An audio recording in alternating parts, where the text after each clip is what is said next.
Hello and very warm welcome back to all of my viewers. दोस्तों नमस्कार, आदाब, अस्सलाम वालेकुम, सत श्री अकाल। मैं काविश रज़ी एक बार फिर आप सबके बीच हाजिर हुए एक नए वीडियो, एक नए व्लॉग के साथ, एक नए टॉपिक के साथ। दोस्तों आज का टॉपिक है महिला सशक्तिकरण या कर्ज का जाल।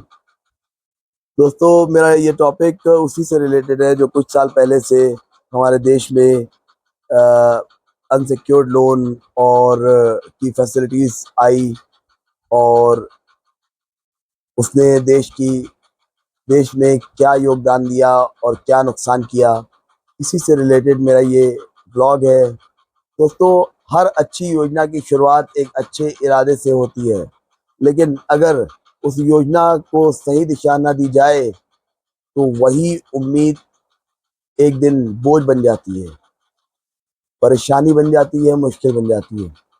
जब भारत में स्मॉल फाइनेंस बैंक और माइक्रो फाइनेंस संस्थाओं की शुरुआत हुई, तब सबने सपना बहुत बड़ा देखा कि कहा गया कि अब गरीब महिलाओं को बिना ज़मानत के लोन दिया जाएगा, वह अपना छोटा कारोबार शुरू कर पाएंगी और आत्मनिर्भर बनेंगी, अपने परिवार की आर्थिक स्थिति सुधारेंगी और देश की अर्थव्यवस्था में भी भागीदार बनेंगी।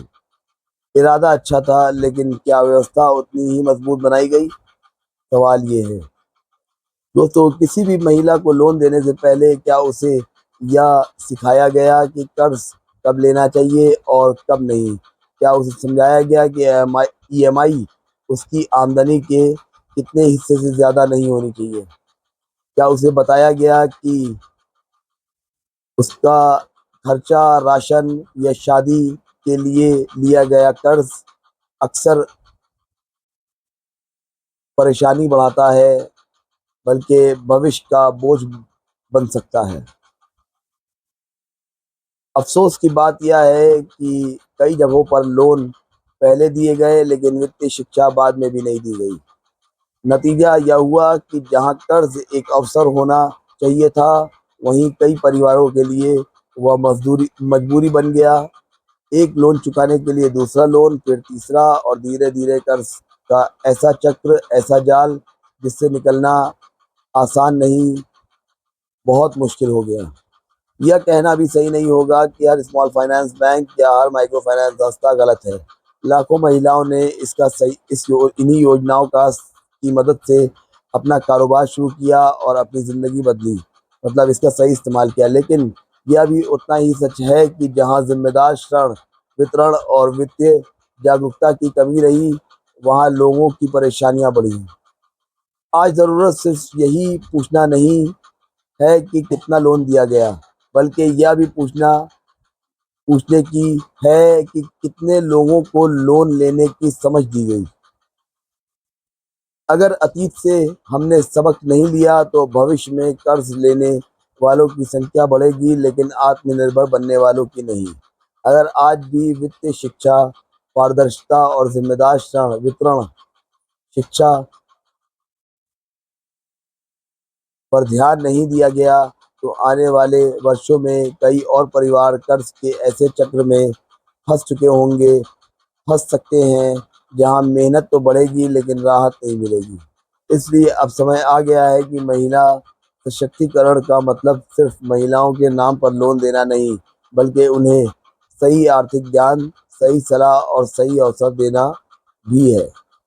क्योंकि जिस हाथ में बिना समझ के कर्ज थमा दिया जाए, वह हाथ मजबूत नहीं होते, लेकिन जिस हाथ में ज्ञान, अवसर और सही मार्गदर्शन दिया जाए, वही हाथ परिवार भी बदलते हैं और देश का भविष्य भी।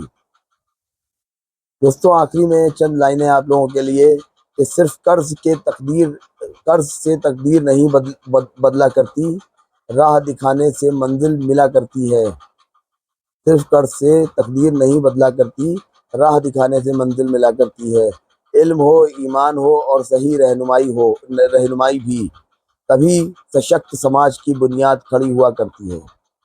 दोस्तों ये वीडियो आपको कितना पसंद आया? मुझे लगा कि ये वीडियो बनाना बहुत ज़रूरी है मेरे देश की उन्नति के लिए और उन महिलाओं के लिए जो लोन ले तो लेती हैं, लेकिन उसका इस्तेमाल करना नहीं जानती। उनको नहीं समझ आता कि उनको कितना लोन लेना चाहिए और कितना नहीं, और उस लोन का प्रयोग कैसे करना चाहिए और कैसे नहीं। ये बहुत ज़रूरी टॉपिक था, तो मैंने इसको कवर किया। और आप सबसे उम्मीद करता हूँ कि ये वीडियो आप सबको मेरा बहुत पसंद आया हो, पसंद आया होगा। अगर पसंद आया हो तो प्लीज़ लाइक शेयर और सब्सक्राइब करिएगा। कमेंट में अगर कोई सवाल हो तो ज़रूर करिएगा, मैं कोशिश करूँगा जवाब देने की, और हर मुमकिन कोशिश करूँगा कि आपको सही से सही जवाब दे सकूँ। और इसी के साथ मैं मेरा ये वीडियो यहीं समाप्त होता है। दोस्तों, कल फिर मिलते हैं एक नए वीडियो, एक नए व्लॉग और एक नए टॉपिक के साथ। तब तक के लिए शब बखैर, शिव रात्रि, जय हिंद, जय भारत।